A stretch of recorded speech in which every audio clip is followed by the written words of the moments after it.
ओम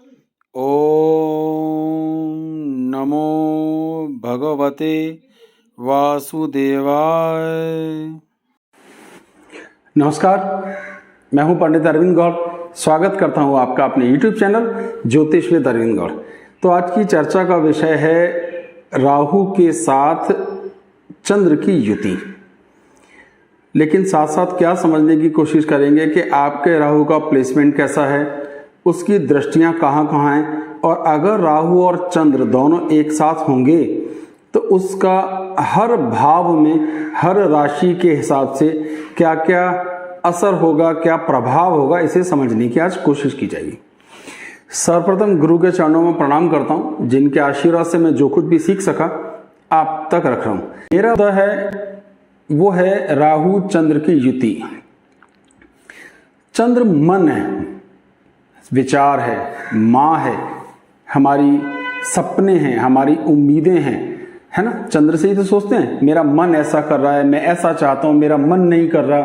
तो चंद्र है मन, चंद्र है माँ, चंद्र है हमारी कल्पना, चंद्र है हमारे सपने। तो ये एक सात्विक गुण वाला ग्रह है, शांत ग्रह है, अच्छा ग्रह है, सफेद रंग का है। अब राहु क्या है? काले रंग का है और तमोगुण का है, गुस्सैल स्वभाव का है, तामसी प्रवृत्ति का है। राहु में गजब की चीज होती है, वो होती है किसी भी विषय में विचार करने की। इसीलिए आमतौर पर आपने देखा होगा कि सारे राजनीतिज्ञ जो होते हैं आमतौर पर उनकी कुंडली में राहु बहुत अच्छा होता है। तो राहु क्या करता है? हमारी राजनीतिज्ञ सोच समझ को, यानी कल्पना और कंक्लूजन निकालने की सामर्थ्य को बढ़ा देता है। लेकिन राहु में एक विशेष अवगुण भी है, और वो ये है विच्छेदात्मक प्रवृत्ति, यानी सेपरेटर है। वो जिस भी चीज को देखेगा, जहां बैठेगा, उससे संबंधित सुखों की कमी भी करेगा। यानी वो हावी होने का प्रयास करता है, सबको अपनी तरह चलाने का प्रयास करता है। अब ऐसा भारी भरकम ग्रह जो कंट्रोल करने में बिलीव करता है, जो दूसरों पर हावी हो जाना चाहता है, वो चंद्र जैसे नाजुक पर अगर अपना प्रभाव डालेगा तो उस ग्रह का ऑन दी होल असर कैसे आएगा। तो पहले तो ये समझने की कोशिश करेंगे, एग्जाम्पल्स में मैं कोशिश करूंगा आपको बताने की कि राहु को कैसे देखें। लेकिन जब अकेला राहु देखना चाहते हैं तो फिर राहु चंद्र शब्द इकट्ठे ना बोलें। लेकिन जब आप चंद्र देखना चाहते हैं तो आपको राहु चंद्र दोनों ही देखना चाहिए। हर ग्रह जिसके साथ बैठता है उसका से प्रभावित होता है, जिस राशि में बैठता है उस राशि के स्वामी से प्रभावित होता है, जो ग्रह उसे देख रहे हैं उससे प्रभावित होता है, और वो जिन ग्रहों को देख रहा है उन्हें अपना प्रभाव देता है। ऐसे समझिए कि अगर मान लीजिए मैं चंद्र हूं और वृश्चिक राशि में बैठा हूं, तो वृश्चिक राशि चंद्र की नीच राशि है, तो हम क्या बोलते हैं? चंद्र नीच राशि में। हमें कैसे पता चला? क्योंकि इस राशि में वो नीच भाव, यानी राशि में बैठने का प्रभाव हुआ, और वहीं पर राहु भी खराब होता है। तो चंद्र अत्यधिक खराब पहले से ही था, राहु भी साथ में बैठ गया वृश्चिक राशि में, तो राहु का तो ज्यादा कुछ बिगड़ा नहीं, उसका तो कुछ बिगड़ना भी नहीं है, उसने तो बिगाड़ना है। तो उसने चंद्र को और अधिक खराब कर दिया, और ये हमारे मन पर दबाव डालेगा। तो चंद्र हमारी कल्पना, हमारा मन, और उस पर दबाव आएगा। कैसी फीलिंग्स आती हैं? हम उस अनजाने भय का इंतजार करते हैं जो शायद कभी होगा ही नहीं। ऐसा हो गया तो, ये ना बात बनी तो हमारी सोच नेगेटिव चली जाती है। हम बहुत ज्यादा नेगेटिव होने लगते हैं। जैसे जैसे वो ज्यादा नेगेटिव होता है उसी हिसाब से हम पर प्रभाव आते हैं। इलाज की भी जरूरत पड़ जाती है, हिस्टीरिया की प्रॉब्लम भी देखने में आती है, दौरे भी पड़ सकते हैं, डिप्रेशन होता है। ये सब चीजें इन्हीं दोनों ग्रहों के तालमेल के कारण होती हैं। अब दो तरीके से इस प्रभाव को देखना चाहिए। एक होती है युति, यानी जब ये दोनों ग्रह एक साथ हों, और एक होता है समसप्तक, जब ये दोनों ग्रह बिल्कुल आमने सामने बैठे एक दूसरे के। लमसम लगभग एक सा ही प्रभाव दोनों का देखने में आएगा। तो कोमल भावनाएं प्रभावित हो रही हैं, डर, भय, घबराहट सी, पल्स बेमतलब बढ़ा रहना। उस जरा से भी बात हो गई, मान लीजिए बेटा 8 बजे का बोलकर गया है आने का, और 8:30 बज गए, तो डर बैठ जाएगा, पता नहीं क्या हो गया, कहाँ अटक गया, क्या समस्या हो गई। तो ये जो कल्पना है वो गड़बड़ हो जाती है। तो इसी विषय को एक एग्जाम्पल पे मैं कोशिश करता हूं समझाने की, ध्यान दीजिए। तो अभी तक जो हम जानते हैं वो क्या है, वो ये स्थिति है। स्थिति ये कहती है कि राहु अगर पहले घर में होगा और 7वें घर में होगा तो वो एक एवरेज सिचुएशन मेंटेन करेगा, ना बहुत अच्छा ना बहुत खराब। और तीसरे भाव, छठे भाव, 9वें, 10वें और 11वें भाव में वो शुभ फल देगा, और जो भी और भाव बच गए उनमें वो अशुभ फल देगा। मेष राशि, सिंह राशि, धनु राशि, वृश्चिक और मीन में शुभ फल नहीं देगा। वृषभ, मिथुन, कन्या, तुला, मकर और कुंभ, इन राशियों में वो शुभ फल देगा। तो इसी चीज को बनाते हैं।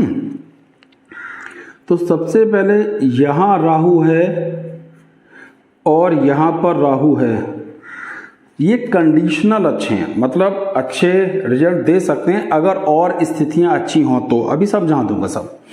उसके बाद इस भाव में राहु शुभ फल देगा, इस भाव में राहु शुभ फल देगा, यहां भी,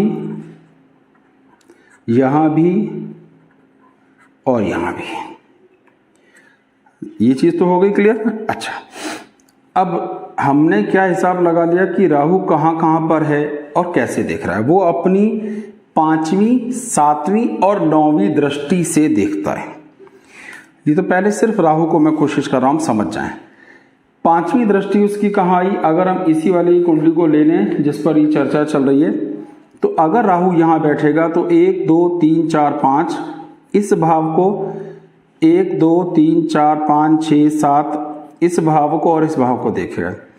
अच्छा, ये होता है कि राहु तो क्योंकि वक्री चलते हैं हमेशा, इसलिए उनकी दृष्टियां उल्टी पड़ी जानी चाहिए। तो आप इसे 5वीं, 7वीं और 9वीं ऐसे पढ़ लीजिए, चाहे 5वीं, 7वीं, 9वीं ऐसे पढ़ लीजिए, रिजल्ट सेम ही आता है, उससे कोई खास फर्क नहीं पड़ता है। तो हमने ये देखा अब तक कि राहु का प्लेसमेंट इन दो भावों में तो एवरेज असर करता है। इन जहां नीले रंग से मैंने लिखा वहां उसका प्रभाव बदल जाता है। अच्छा, अब बात आती है कि उसकी दृष्टियों की तो मैंने बात कर ही ली। अब बात करते हैं चंद्र के साथ इसकी युति की। मैं एक एक करके सारे भावों को आपको बताने का प्रयास करता हूं। कल्पना कर लीजिए चंद्र पहले भाव में है। पहले भाव में रहेगा तो क्या करेगा, पहला भाव है हमारा शरीर, हमारी व्यक्तित्व, हमारी पर्सनैलिटी। तो कहीं ना कहीं थोड़ा शॉर्ट टेम्पर्ड होना, जल्दी थोड़ा सा शाउट करना, बहुत ज़्यादा चिंतन करना, बहुत ज़्यादा सोच विचार करना और थोड़ा नेगेटिव हो जाना, तो इस तरीके का प्रभाव आएगा। इसका सेहत पे असर पड़ेगा, इसका हार्ट पर दबाव पड़ेगा, इसका ब्लड प्रेशर पे भी असर पड़ेगा। तो ऐसे आदमी बहुत ज़्यादा चिंता में डूबे हुए रह सकते हैं। अच्छा, अब यहाँ राहु भी अच्छा प्लेस नहीं है और चंद्र भी नहीं। कल्पना करो यहाँ राहु चंद्र की युति होती, तो ये भाव हमारा गला है, हमारे गला, तो हमारी बोली, हमारी भाषा में कड़वापन, तीखापन बढ़ेगा, डर बढ़ेगा, कुछ ऐब जैसे शराब इत्यादि का ऐब बढ़ेगा जो कंट्रोल करना मुश्किल होगा। अब चंद्र मन है, मन क्या करता है, हर चीज मन से ही तो हम कंट्रोल करते हैं कि मेरा मन चाहता है और मेरा मन नहीं मानता, ये तो समस्या है। तो वो आपको कुटुंब के साथ तालमेल में दिक्कत देगा, क्योंकि ये धन का भाव है, तो आपको धन के अभाव में भी समस्या आएंगी। तो चंद्र के कारण ये स्थितियां अत्यधिक खराब हो गई।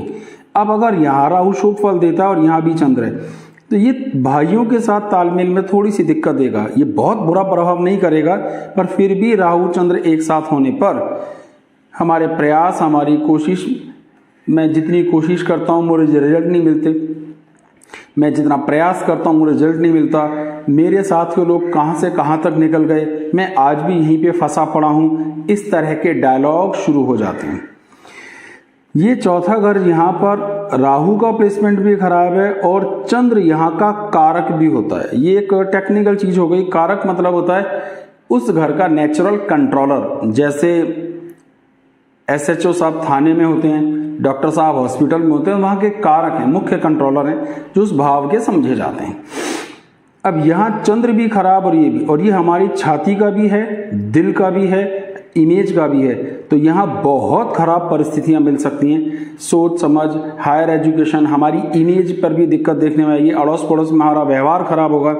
हार्ट के पेशेंट भी हो सकते हैं, ब्लड प्रेशर के पेशेंट भी हो सकते हैं, छाती से संबंधित समस्याएं, ब्रोंकाइटिस की समस्याएं, ये जो सांस की नलियां मुंह से लेके छाती तक जाती हैं उन्हें ब्रोंकाइटिस कहते हैं, और ये बीमारी का नाम ब्रोंकाइटिस, ये सब देखने में आएगा। अब यहाँ पर होगा, अब यहाँ भी राहु का प्लेसमेंट अच्छा नहीं है और चंद्र यहाँ भी होगा, तो ये हमारी एजुकेशन पे भी नेगेटिविटी देगा, संतान के लिए हमारी नेगेटिविटी बढ़ेगी। जैसे पता नहीं बच्चे कुछ कर पाएंगे कि नहीं, मैं उनकी शादियां कर पाऊंगा कि नहीं, मेरे बच्चे कामयाब होंगे कि नहीं, ये भाव मन से निकलेगा ही नहीं। हमेशा आदमी इसी चीज में डूबा रहेगा कि मैं अपने बच्चों के लिए कुछ कर पाऊंगा या नहीं।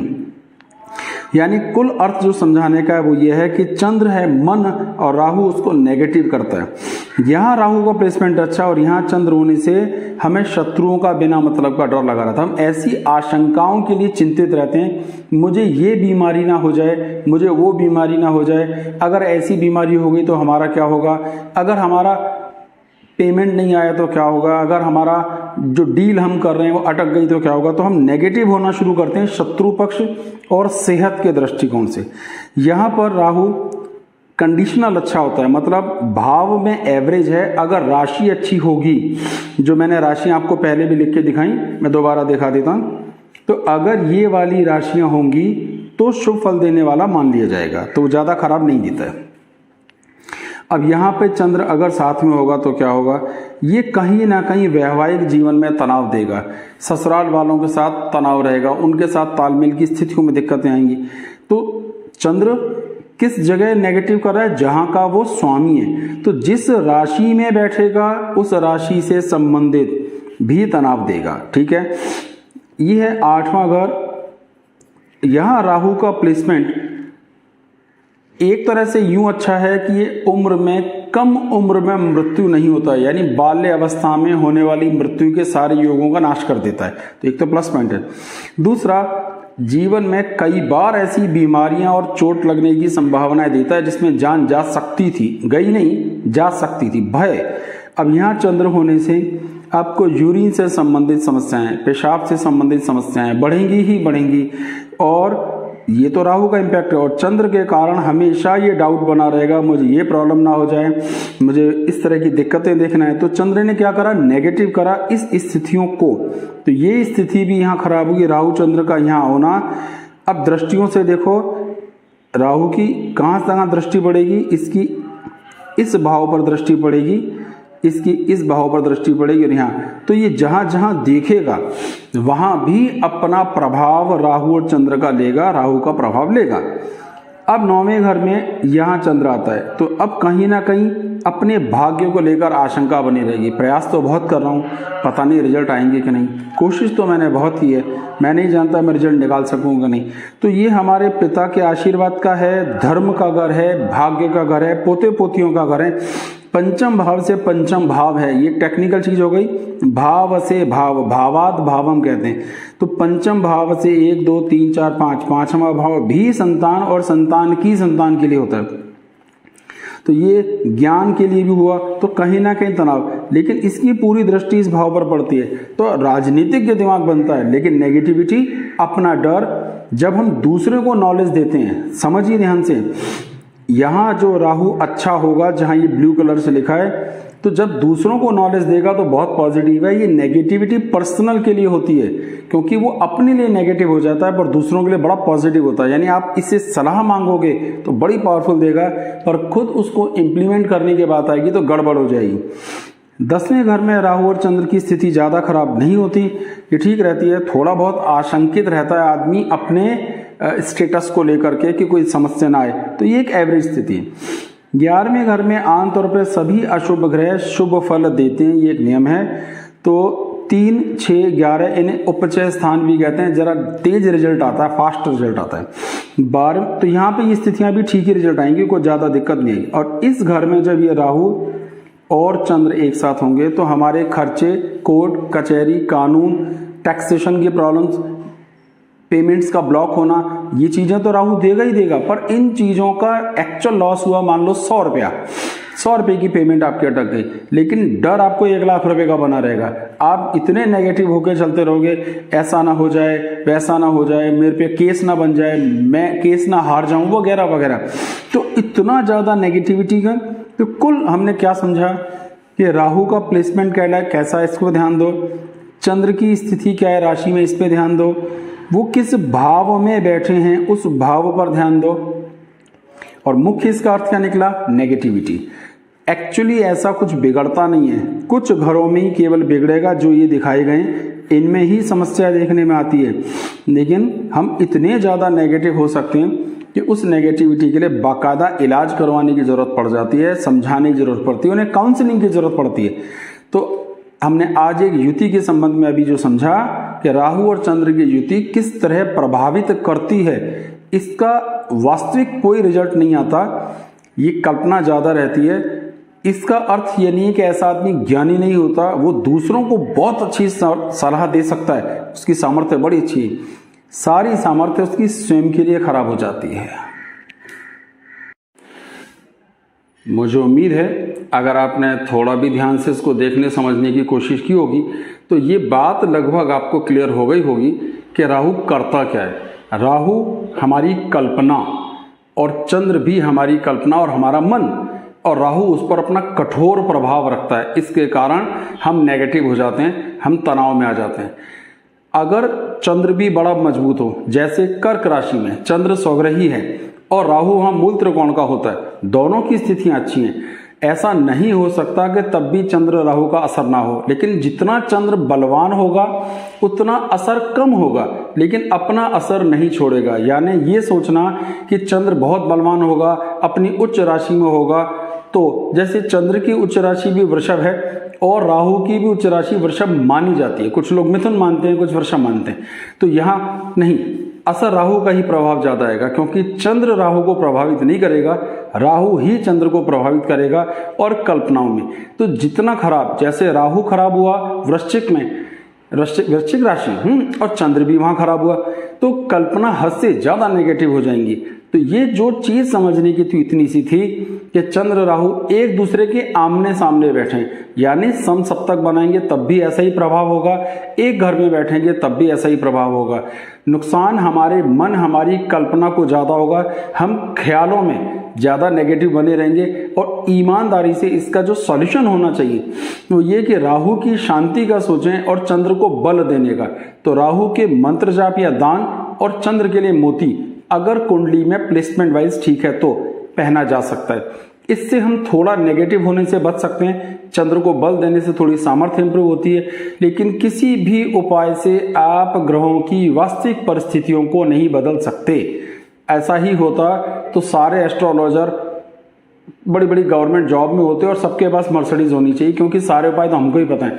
तो उपाय का अर्थ होता है हम उस समस्या से नॉर्मल हो जाएं। चश्मा लगाने से मेरी आंखें ठीक नहीं होती, लेकिन चश्मे का उपाय करने से मुझे साफ दिखाई देता है, तो मैं चश्मा इसलिए लगाता हूं मुझे साफ दिखाई दे।